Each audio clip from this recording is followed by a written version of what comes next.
Him who knows that I know what he seeks to know, knows it well, while he who knows not what I know, or know not. Hoy there! I'm Mr. McFacepunch. You can call me Chainsaw. Welcome to another episode of the Dragon's Dogma lore run. It's been a little bit since the last one. It's been a couple months. Yeah, so there's been a lot of distractions recently. Dragon's Dogma 2 DLC just got announced. I mean, not just. It got announced, and that kind of threw everything out of whack.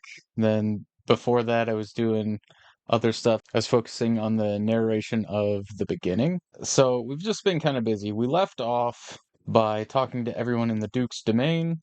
Now we got to talk to everybody else in the whole entire world. I hear no end of praise for your feats of late, sir. An audience with a duke now. You've become quite the lordling.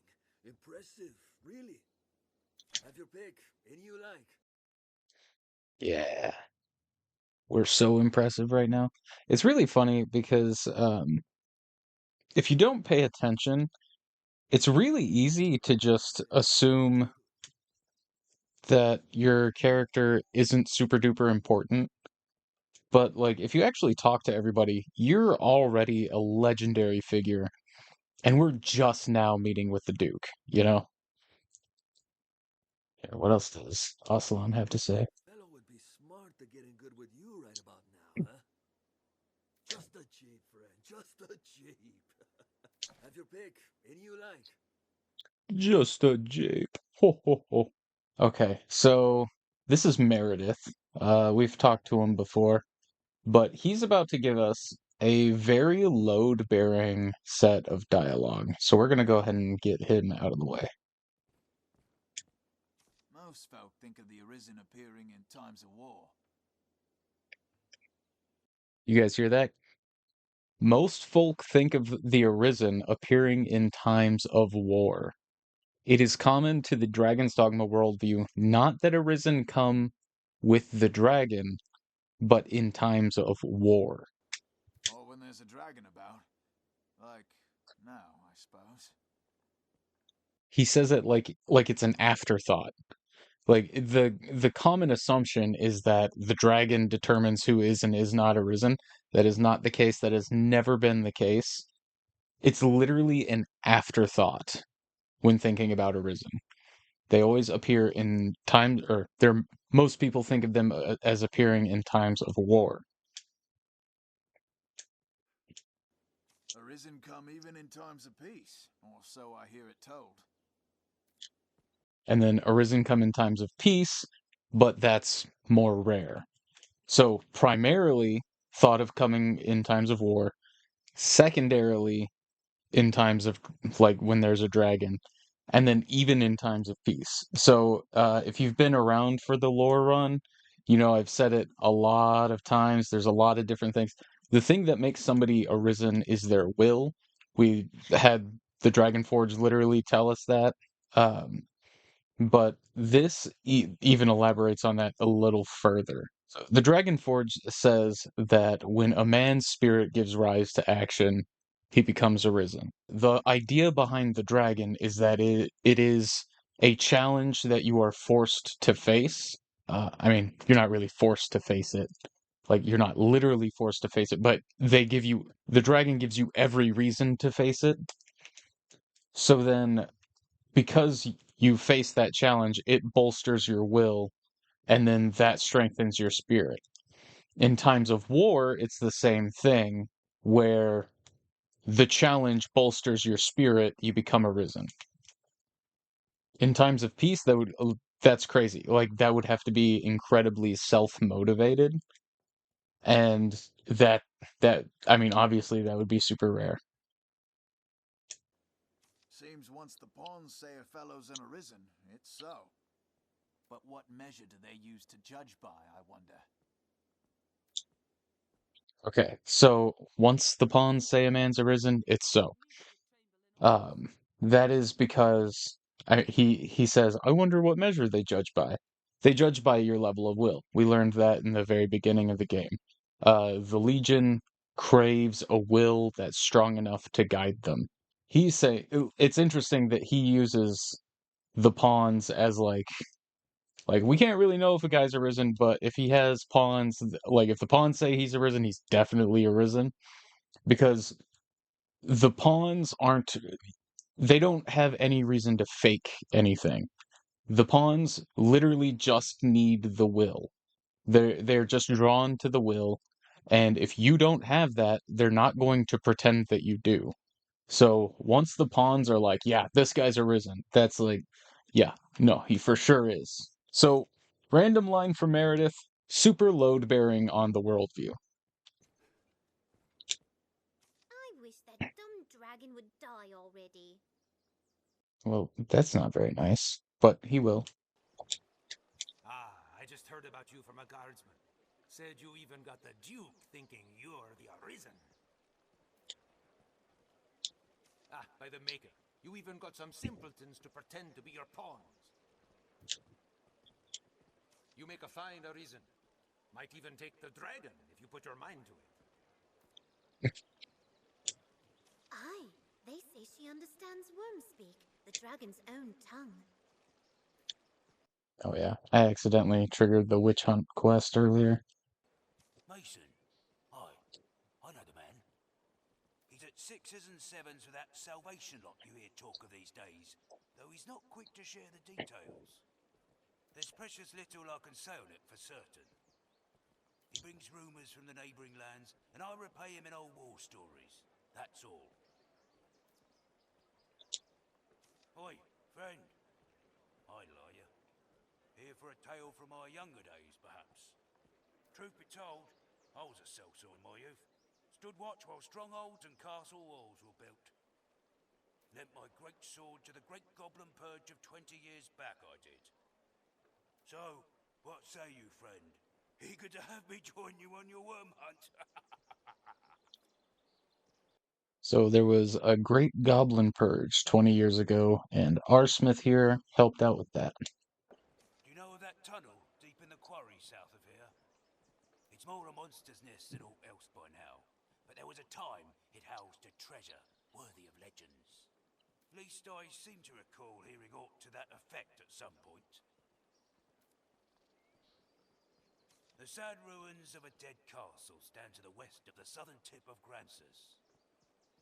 The work of the last dragon, struck 50 years ago, and the land lies barren still. Even the mightiest holds but a castle in the sand before the dragon, I fear. So he's talking about Ernst Castle. Have you seen the tower stands northwest of the shore, friend? Out upon the cape. The Blue Moon Tower, they call it. Built by a Duke of Grancis generations past to stand as a testament of his power. Now it stands mostly as a home to monsters. The road leading to its base is no better, talk is.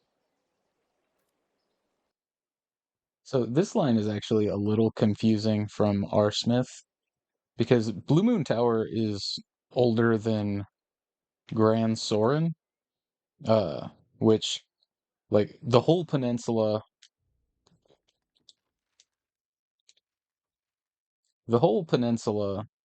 is or was the Leo Gran Peninsula. Then 250 years ago it was split into the into Leor and Grancis. But in modern times, because Leor was destroyed 150 years ago, now the peninsula is just the Grancis Peninsula. Leor is dead. It's just known as the Fetter, and the whole peninsula is Grancis. So even though Grancis is technically only 250 years old, the peninsula right now is called Grancis. So he could be talking about a duke from like way before. But I believe it's stated in the Design Works book that the Blue Moon Tower is older than Grancis. Or Gran Soren, pardon me. But he gives us some places to explore, and that's pretty cool. Traveling This line teaches a fellow things. Like how nothing stays in one place for long. People less still. My blackguard father least of all. Now, let us talk of business. You'd be a fool. Pray, call it. Once our preparations are complete, we ought meet with Chamberlain. Seems something's lost or loath to be found anew. Now, let us talk. Pray. I'll have to get Reynard's quest set up later. So the dragon flies about, heading where it will, laying waste to any land unfortunate enough to fall under its shadow. Books burn easily when I think of all the knowledge lost to the dragon's flame. But what can I do? What can any man do against the worm? Well, I'm gonna beat it up, so that's one thing. Person comes to drink here. His Grace has been through a procession of wives by now. Still no heir, though. There's rumors about, say His Grace's steel is not up to the task. How do you fancy that? Man could stab a dragon dead, but can't manage his wife a bed. Dang, we're really dogging on the Duke, huh? Little ED Duke Edmund, right? But yeah, so she said that Duke Edmund has been through it. Bro, Flexman, chill, buddy. Okay, the Duke's been through a procession of wives. Eleanor specifically is his third wife. That is also stated explicitly in the Design Works book. You've made quite the impression to be under direct employ of the Duke. You'll be wanting to fill all manner of new needs now, aye? Come by any time, love. Take all the time you do come. Thank you, Camellia. Very cool. New equipment to enhance. Say, you're in Arisen then, eh? Seen the dragon up close then, have you? What'd you say then? Will an ordinary weapon's bite pierce the hide of a beast such as that? Mine's gonna. Alright. Here now, a warrior such as yourself seeks always finer weapons, yeah? If you aid me in a small matter, you shall have access to weapons both fearsome and powerful. What do you say? Excellent. So, have you heard tell of the master weaponsmith in these parts? His talent is without measure, but he's stubborn as a plough beast and sells only to a chosen circle of clients. To such patrons, he gifts an idol to make his favour known. I must gain such an icon and access to his wares no matter what the cost. It's oft been said you possess a talent for discovery. Secure me a figurine, and I shall provide weapons the likes of which you have never dreamed. What say you? Will you help? The master works all, you can't go wrong. Come again. Let's get an idol for Caxton.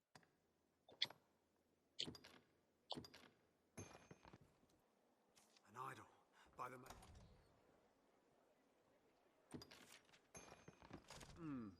quite simple, isn't it?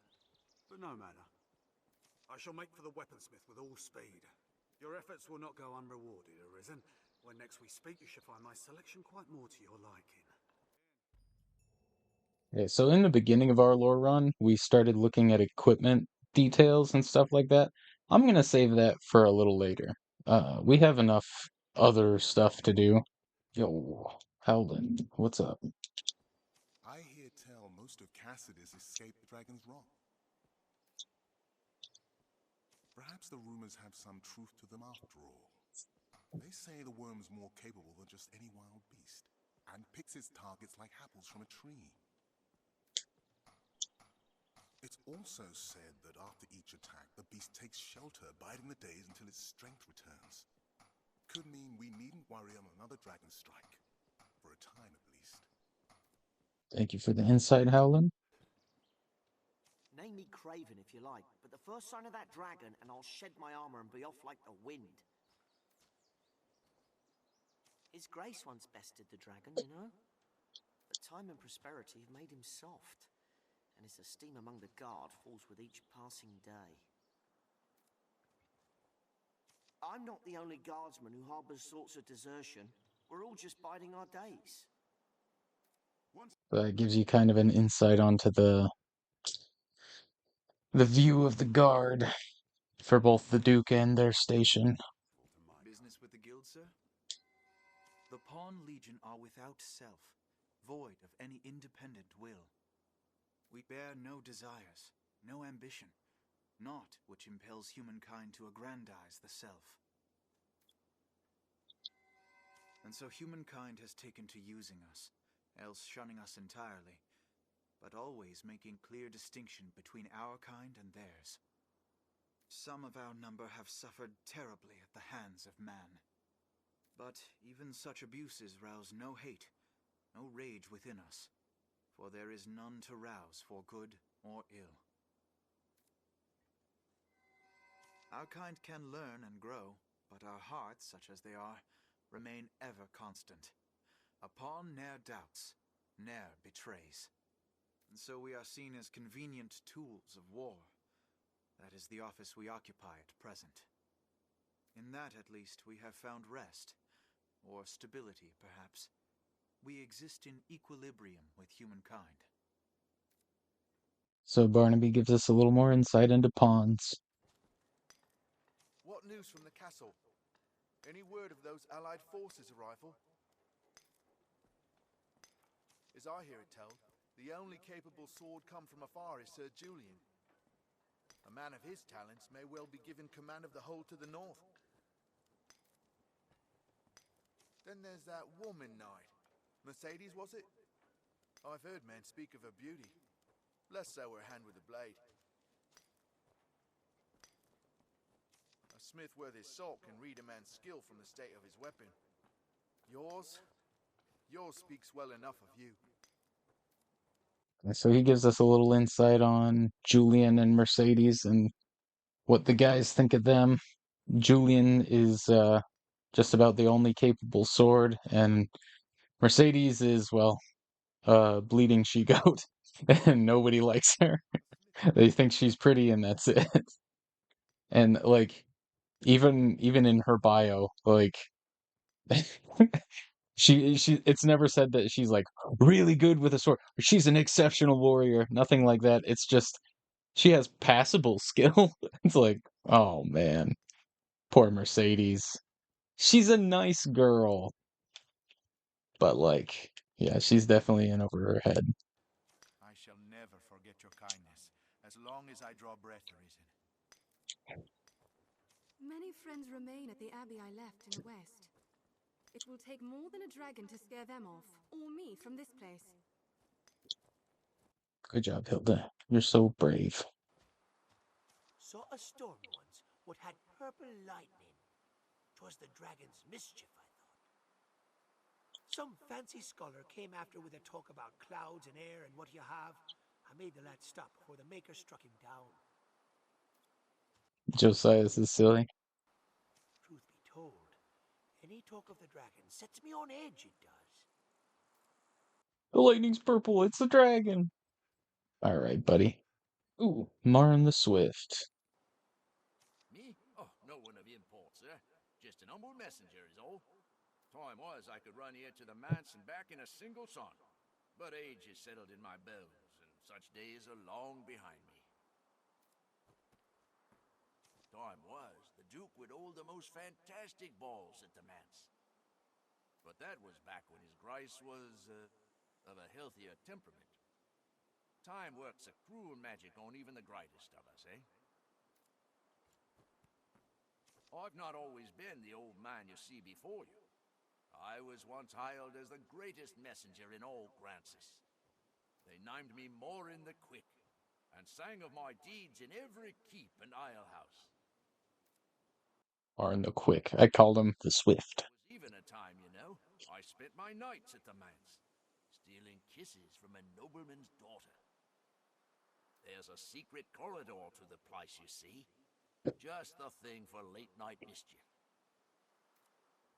Okay, so listening to Marn jibber jab about the good old days, you get a nice little hint towards a future quest. Beyond this gate is the Grand Sea's lair. No doubt you're well familiar. Might be you've seen Hillfigure Knoll as well, north along the road. But have you been as far as the Duke's Manse, past the hill and around the gulf? It's a sister hall to the castle here in Gran Soren, built to house guests from the north. Eastward, past the manse, at the Cape's point, there's a tower.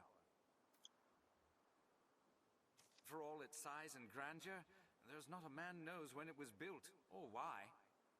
These days, it is nest to every manner of beast and demon. Keep your distance, traveler. You can see with this round of dialogue, they're really pushing you to get out and explore the world. Like constant references to Ernst Castle, Blue Moon Tower, the Duke's Manse. Really want you to get out there. These have been the hard days, but your father rich truly so. Make a curse that Fornival. Thinks his wealth lets him do whatever he pleases. A shame the dragon didn't start with him as a snack. That home is built of our memories. To simply abandon it, all in the blink of an eye, it is a difficult thing. His Grace, Duke Edmund as himself, recognise the great feats of the Arisen. Does the Arisen's might know no bounds? Do we witness the rise of this land's next great hero? And what of the pending contest between Arisen and Dragon? We wait and we listen for further word. Word of your deeds grows with each day. You're like to be the best known face in these parts ere long. The Duke's men are all about, pressing folk into service to fight off the dragon. Me? I bought my way out. You won't catch me marching off to die. Oh, no. You name me mad? Oh, no. I'm not mad. I'm the sanest man you'll ever see. This crisis, Arisen, springs from your hand. And thus, you must make us all free! Alive? Alive! Such talk of alive! It's all become rather a bore. You should, like the birds or the beasts of the fields, take fret in such things nevermore. Do you stand before me? Do you see me too? Or is this some terrible jape? The Maker can't save you if he isn't there, no matter how you bend and you scrape. You claim that you live just by thinking it so. But such thoughts are wicked and sad. To never consider that you might be false is a path trod by only the mad. Roderick kind of throwing some shade at the whole I think therefore I am notion. Duke Edmund was an Arisen in his day, attended by pawns of his own. What has become of them, I wonder? As I hear it, the Pawn Legion does not age, or ail, or die, long as their master draws breath. So Sir Henning is like big pawn hater. He's like, I don't want to even see him in town. But like also he kind of gives you more narrative around them, which is fun. Back to Bodrick. He talks a lot about being alive and how nothing is actually alive and all that kind of stuff until the very end, and that is something interesting when you consider what it means to live in Dragon's Dogma. Uh, there is no life without volition. Everyone in the world is like just a vessel of will. They don't produce it for themselves. It's the very rare exception that actually is able to produce their own will. And those are the guys who they get the dragon sent after them, they go on a big soul building journey, and eventually, they ascend, Interesting. You take orders direct from the Duke, don't you? Surely there's not bring someone like that to a slum like this. I just wanted to be here. I like the scenery. Met with His Grace the Duke, have you then? He's a great man, aglow with the Maker's blessings. The faith is richer for having a pious man like him ruling the duchy. If only he'd make the faith richer with some of his coin, too. There are passages within the scripture that speak of the Arism, but no mention is made of the pawns. In adherence with its teachings, the faith does not recognize the Pawn Legion. Though I bear them no ill will, I am barred from offering them the Maker's blessings. Pawns aren't allowed to have the Maker's blessings. The church sent its most devout to the Gran Cathedral in Aldrin to study. I'd dearly love to see it myself, but I'm far from the brightest here. Don't sell yourself short, Millie. You're great. There is a saying among the faith's historians that the dragon roars thrice. While this is the third time this land has seen the beast, the words hold another meaning. The dragon first appears, then hides itself away for a time, gathering strength. Then it comes once more to herald the nearing doom. When it appears a final time, it brings fire and perdition. No man can say why the beast behaves so, or if some design guides its forbearance. I suppose it is a mercy it affords us any respite at all. It has long been custom for the doors of every church to stand open to the Arisen. The faith bestows every blessing upon your journey, my child. Indeed, the Arisen are of great value to the church. You hold within you the potential for mankind's victory over the evil of the dragon. It is a duty and an honor to live as Arisen, just as it is the duty and the honor of the faith to guide the Arisen on their path. In truth, the need for guidance is clear, though you seem a righteous sort yourself. Some Arisen do not share your gentle manner nor your piety. I really wish the gracious hand in Dragon's Dogma 2 had more narrative behind it. Like, the faith is, like, not quite the center of the story, but it's, like, one of the big points in the first game here. So it kind of stinks that there's, like, not really much to the gracious hand. I hear you're taking orders direct from Duke Edmund himself. You're free to come here any time the Duke's business demands. Go on then. You're free to... How fare you, Arisen? I'm sure you've heard tell the Duke was an Arisen in his day. In truth, he bears a great scar across his chest from his clash with the dragon.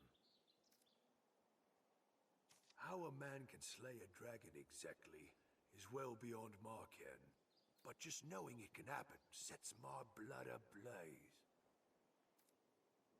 Sets his blood ablaze. What a dude. Leave me, sir. What is it? I've no interest in you. We've had no end of suspicious sorts around lately.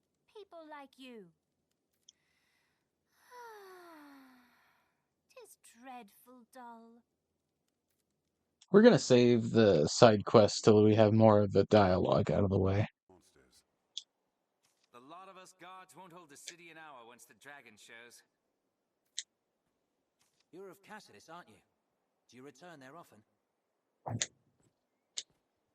Facing a dragon's hard enough without being kept from kith and kin.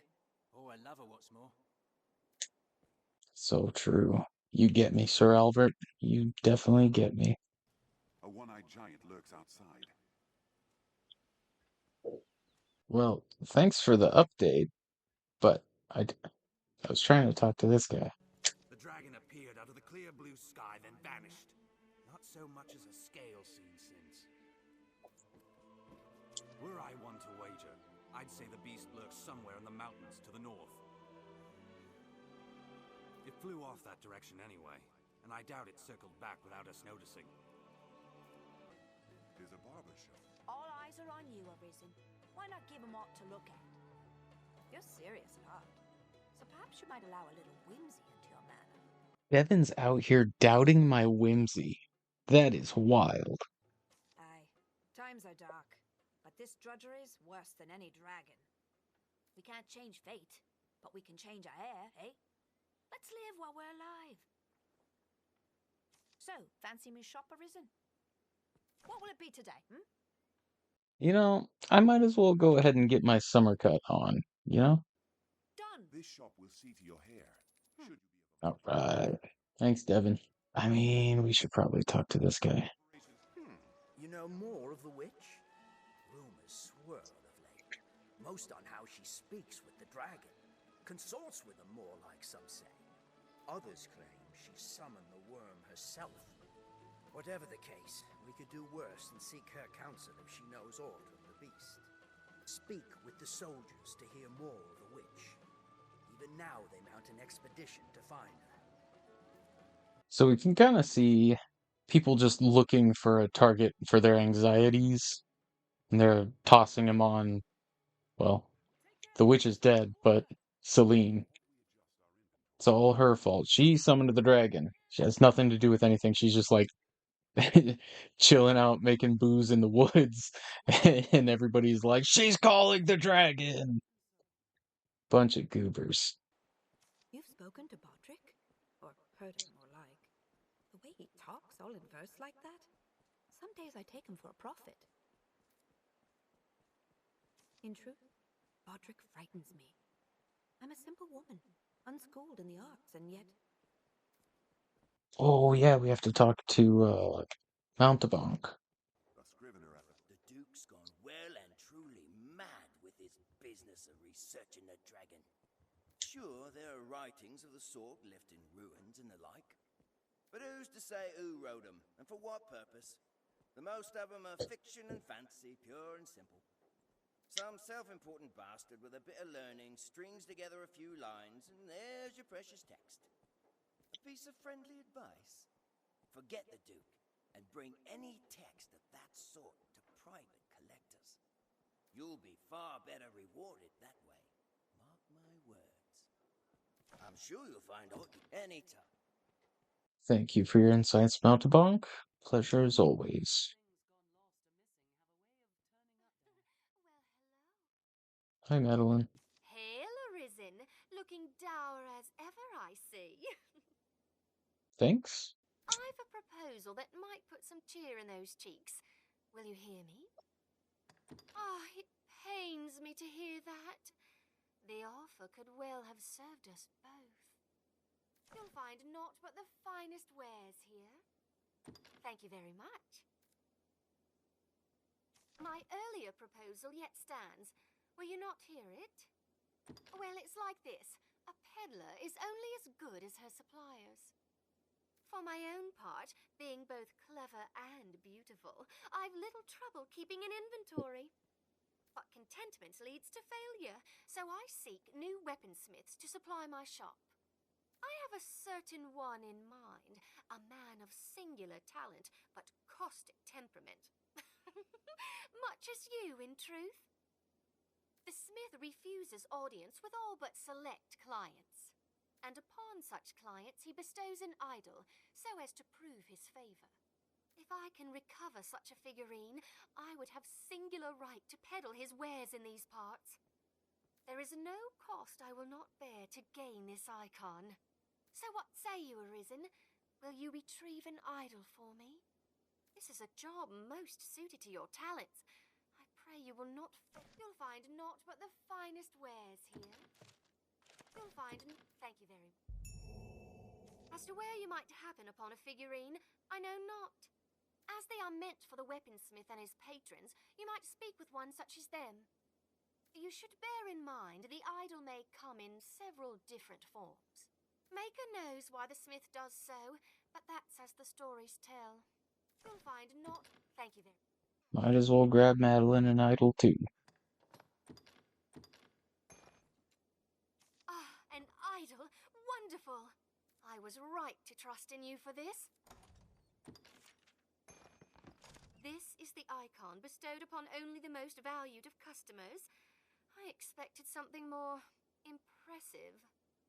The weaponsmith will see me now, and no delay. What a coup for my humble shop! You've done me a great service, Arisen. I shall plan to repay the favor when next I receive new inventory. Until then, may the Maker guide your steps. You'll find naught but the finest wares here. Thank you very much. But one moment, did I not... Ah, just so. You lent me a tidy sum as I fled Cassidus. In truth, I don't recall the exact figure, but worry not, I shall repay you with all speed, just as soon as my shop turns a profit. I may enjoy the jingle of a coin more than most, but I'm not one to ignore a debt. You'll find naught but... Thank you very much. Hey, I doubt it. A nightly customer? Oh, we get all kinds in here, Arisen. But how is it your business? Surely 'tis not jealousy steers your questions? Oh, fie, you needn't worry on that account. I have eyes only for the purses of any what pass through that door. You'll find naught but the... Thank you very much. That knight comes here with some regularity. He asked the names of those who purchased the rare medallions I came upon not long ago. His reward was impressive, to say the least. I speak of money, fool, not other things. Fie, but your jealousy is a thing to behold. You'll find naught but the finest wares here. Thank you very much. Yes, well, enough idle chatter. To business, then. You'll find... Thank you very much. A girl must take what advantage she can. Don't you agree? You'll find not... Thank you very much. A girl must take... You'll find... Thank you. The whole business with Julian and Madeline is that she's selling salvation badges, and Julian wanted a client list of everyone who's bought them. So Madeline's kind of knee deep in some nonsense, you know? All right, I think there's just a couple guards that I gotta find. Looking for Sir Marcus and Sir Victor. Shut up, Flavian. Good gravy. Right in my ear, dude. Hey, there's one of them. I fear for the guard. We're few of us battle-hardened. We prospered well under the long peace of Duke Edmund, but it may yet prove our undoing. All right, thank you for the insight, Sir Marcus. I care not if you are the Arisen. I've no time for idle talk. Ambition sees to the end of many a good man, but it shall not be so with me. My name will be known throughout Grancis, or death take me. Yeah, one of those. What does it take for you to leave a man in peace? I won't. I gotta bother everybody. She doesn't say anything, but she... Oh, how sweet. Okay, lady. She's related to Madeline's quest later. Boy, she's laying it on pretty thick. She's Lupin. She's Lupin blowing kisses. She's not even making me pay for those. I'm a rich man. I'm a rich man. Oh yeah. Speaking of prostitutes, we almost forgot the prostitutes. Long as I can recall, I worked each day and night just to fill my belly. I'd work too for all the lying around. I won't say I never enjoyed it, though. Oh, day in and day out of naught but in and out and in and out. Felt like time stopped moving. And not in the way a girl hopes, mind. Each day, same as the last, knowing the next would be no different, nor any after. It's like I was caught on some endless spinning wheel, always turning, never going any place. So it's funny we get a perspective of the endless cycle, but instead of dragons and heroes, it's prostitution. I've heard the talk, love. You're the Duke's new favorite, eh? Oh, I'm envious. I'll bet you've not missed a meal in recent memory. Though I suppose that's a privilege bought by placing yourself in harm's way, eh? For all the fame and fortune, Arisen's not a role I'd soon play. You've my pity, love. Thanks, Brunel. I appreciate that. All right, fellas. That's going to do it for this episode. Lots of talking to lots of people. I believe we got through everybody in Gran Soren. I might have to double check my notes just to make sure. But next time we'll hit up Cassardus. Then after that, well, maybe, depending on how Cassardus goes, we'll get all the orbital places too. And once we get all the updated dialogue out of the way, we'll start on side quests. And then, yeah, we'll pick it up from there. Expect these to come a little more often than once every couple months, especially with the DLC coming in October. I want to get through as many of these as possible. The goal is to at least get the Dragon's Dogma 1 lore run done before that. I doubt we'll be able to get through Dark Arisen by then. And if we manage to get through this, it'll be just by the hair on our chin. Our freshly shaven chin. But thanks for hanging out. It's been a blast. I love talking to NPCs. Guys, engage with the world. That's how you figure out how stuff's going on.